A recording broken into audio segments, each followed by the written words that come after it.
Hi, I'm Carla Augusto, and my presentation is on torture in counterinsurgency and intelligence gathering.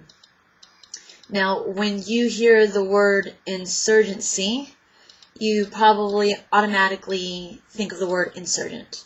This is a word we've heard quite a lot, particularly in the last several years, as far as our involvement in the Middle East. You hear it quite often describing somebody attacking us is basically how you hear it. Now, a proper definition of insurgency is defined as the organized use of subversive and violence to seize, nullify, and challenge political control of a region. A more basic definition of that would be basically anybody who is going against an establishment, like a government or a set of political beliefs. They're trying to promote their own ideology, whether it be political or religious. So when you think of maybe Islamic religious extremists, terrorists, or maybe drug traffickers in South America, a group of guerrillas or a militia,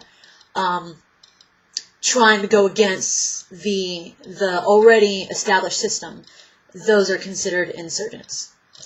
So when you hear the word counterinsurgency, you can assume that is an act of going against insurgency to prevent it. A proper definition of counterinsurgency, or COIN, C-O-I-N as it's referred to, would be comprehensive military and civilian efforts taken to simultaneously defeat and contain insurgency and address its root causes.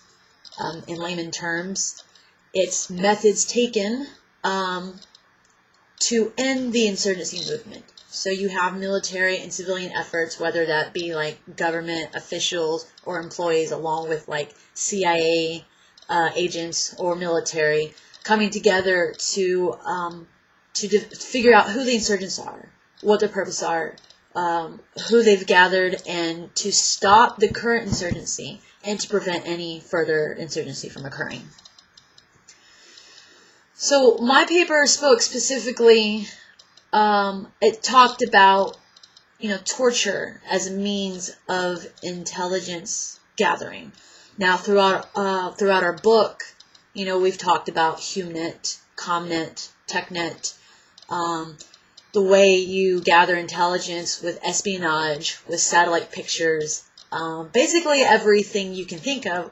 We didn't really talk about torture or coercive interrogation as a means of gathering intelligence. We didn't go into in-depth with it. So as I was looking up counterinsurgency, I came across articles and information regarding how torture is used as a means to getting the information that we need.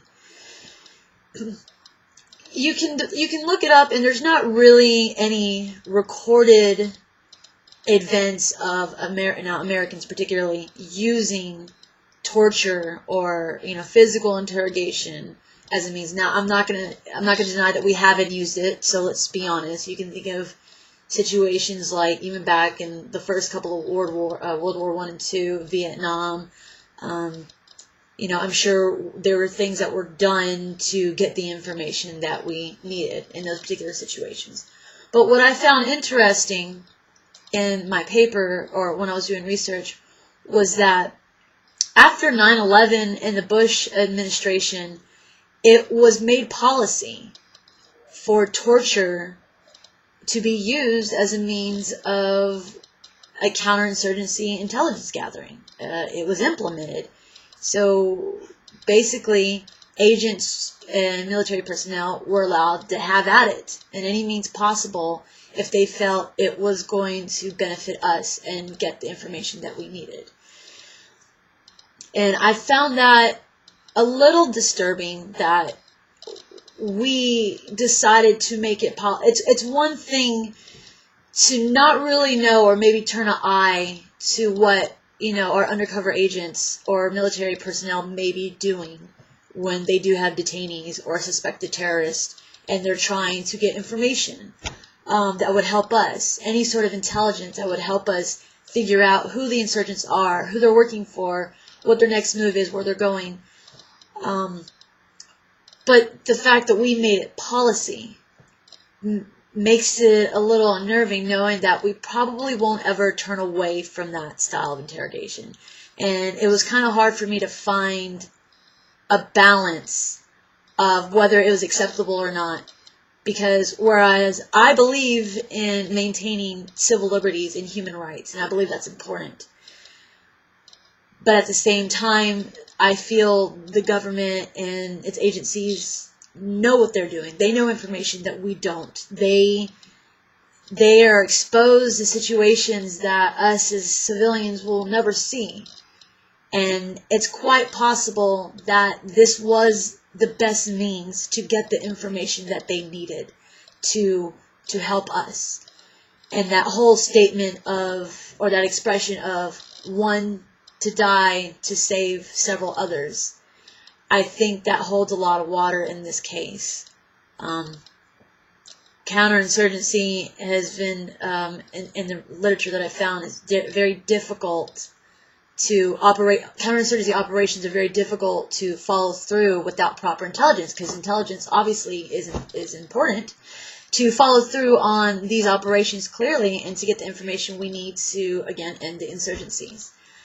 So I don't know that I really disagree with this means, but I definitely think going forward, we should try to do everything that we can and use that as a last resort, to use physical and coercive interrogation, waterboarding, shocking, torture, that sort of thing, as a last resort to get the information. With all the technology that we have these days, I think that we're very much capable of doing that. And I also wanted to know, I don't know if anybody's paid attention to this week, the CIA actually came out with this information that they were in fact using torture for detainees during this post 9/11 era. So it's really interesting stuff if you guys get a chance to read it. But I'm about 7.5 minutes, so I'd be more than happy to forward my paper to anybody if they'd like to read a little bit more on it. But that was basically what I covered. And if anybody gets an opportunity to do their own research regarding counterinsurgency operations and intelligence gathering, and reading all the articles about torture and interrogation, it's really good read. So, all right, well, that's it. And everyone have a happy holiday, and good luck to the rest of your finals.